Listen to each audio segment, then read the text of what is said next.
আপনি রোজা রাখার শারীরিক উপকারিতা বলতে গিয়ে বেশ কয়েকটা পয়েন্টের কথা বলেছিলেন, বিভিন্ন ধরনের শারীরিক উপকার। এখন রোজা রাখার মেডিকেল উপকারিতাগুলো কি কি হতে পারে? রোজা রাখলে আপনি অসংখ্য মেডিকেল উপকারিতা পাবেন। এখানে আমি কয়েকটা বলছি।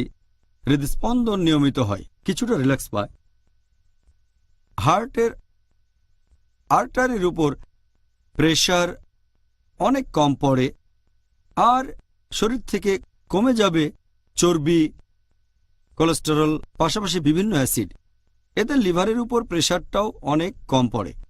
রোজা রাখলে হজমের বিভিন্ন গ্রন্থি থেকে যে রস সেটা নিঃসরণও কমে যায়, আলসারের সম্ভাবনা কমে যায়, কিডনিতে পাথর হওয়ার সম্ভাবনা কমে যায় যদি কেউ রোজা রাখে।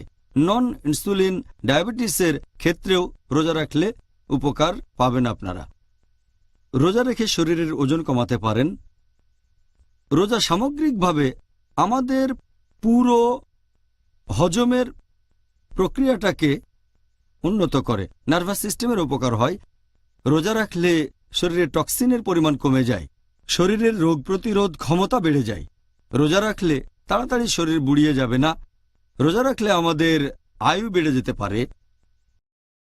রোজা রাখলে আমাদের শরীরে বেশি করে টি সেল তৈরি হয়, যেগুলো জীবাণু ধ্বংস করে। আর রোজা সামগ্রিকভাবে আমাদের শরীরকে মেরামত করে নতুন বানিয়ে ফেলে। এছাড়াও রোজা রাখলে আমরা অনেক রোগ থেকে মুক্ত হতে পারি।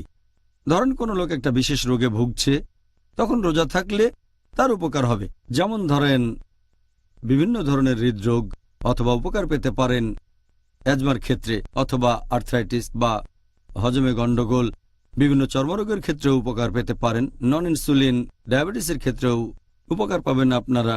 এরকম সারাদিন ধরে বলে যেতে পারি। এছাড়াও যারা বিভিন্ন জিনিসে আসক্ত, তারা রোজা রাখলে সে আসক্তি থেকে মুক্তি পেতে পারে, মানে হারাম থেকে। হয়তো মেডিকেলীয় জিনিসটা খারাপ, যেমন ধরেন ধূমপান, অথবা কেউ হয়তো অ্যালকোহলিক, অথবা কেউ হয়তো একেবারে চেন স্মোকার। রোজা রাখলে সে এই বদভ্যাস ত্যাগ করতে পারে, এই আসক্তি।